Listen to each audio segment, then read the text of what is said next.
વિશ્વાના royal કિચનને subscribe કરો અને bell icon દબાવવાનું ન ભૂલો. હેલો ફ્રેન્ડ્સ, આજે આપણે એકદમ ઓછા તેલમાં અને ટેસ્ટી બને તેવા સ્ટફ રવા બોલ્સ બનાવીશું. સ્ટફ રવા બોલ્સ બનાવવા માટે મેં 1 બાઉલ રવો લીધેલો છે. તે જ માપથી 2 બાઉલ પાણી ગરમ મૂક્યું છે. તેમાં સ્વાદ પ્રમાણે મીઠું નાખી ગરમ થવા દઈશું.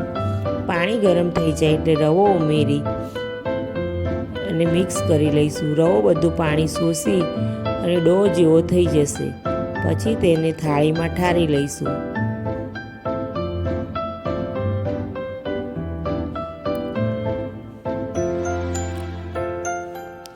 રવો ઠરે ત્યાં સુધી આપણે સ્ટફિંગની તૈયારી કરી લઈશું.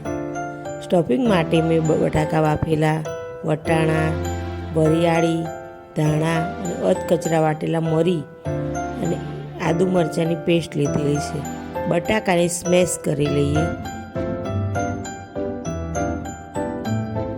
હવે એક પેનમાં 3 ટેબલસ્પૂન તેલ ગરમ મૂકીશું. તેમાં રાઈ, જીરું, લીમડાના પાન નાખી અને ધાણા, મરી, વરિયાળી લીધું હતું તે ઉમેરી દઈશું. મિક્સ કરી લઈશું. 1 ચમચી આદુ મરચાંની પેસ્ટ નાખી મિક્સ કરી લઈશું. હિંગ, હળદર, વટાણા ઉમેરી મિક્સ કરી લઈશું.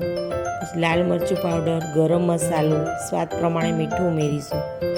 મસાલાને બરાબર મિક્સ કરી બાફેલા બટેકા ઉમેરી મિક્સ કરી લઈશું. મસાલો બટેકામાં બરાબર મિક્સ થઈ જાય એ રીતે મિક્સ કરી ગેસ બંધ કરી ઉપરથી કોથમીર અને લીંબુનો રસ ઉમેરી દઈશું. તેને પણ સ્ટફિંગમાં બરાબર મિક્સ કરી લઈએ.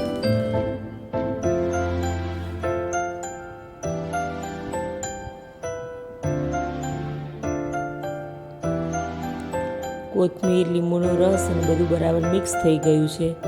હવે તેમાંથી આપણે બોલ્સ વાળી લઈશું. બોલ તમે તમારી પસંદ પ્રમાણે નાના મોટા વાળી શકો છો.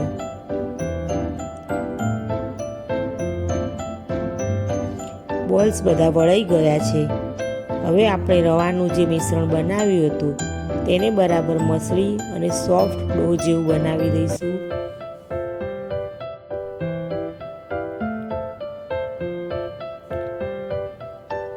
હવે તેમાંથી લોહો લઈ વાટકીથી દબાવી પૂરી થેપી તેમાં બોલ્સ મૂકી બંધ કરી અને સરસ ગોળ બોલ્સ બનાવી દઈશું. બોલ્સ એને બીજી રીતે વણીને પણ બનાવી શકાય છે. પૂરીની જેમ વણી લેવું, પછી બોલ્સને સ્ટફ કરી અને વાળી લેવા. આ રીતે પણ બને છે. હવે બોલ્સને એકદમ ઓછા તેલમાં સેલો ફ્રાય કરીશું.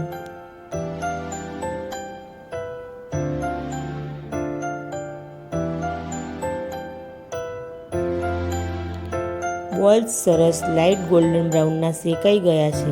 તો બીજી રીતે વઘાર કરીશું. એમાં રાઈ, જીરું, લીલા મરચાં, લીમડો, તલ, થોડી હળદર, ગરમ મસાલો નાખી મિક્સ કરી બોલ્સ મૂકી બોલ્સને વઘારમાં રગદોળી દઈશું અને થોડા ક્રિસ્પી થવા દઈશું.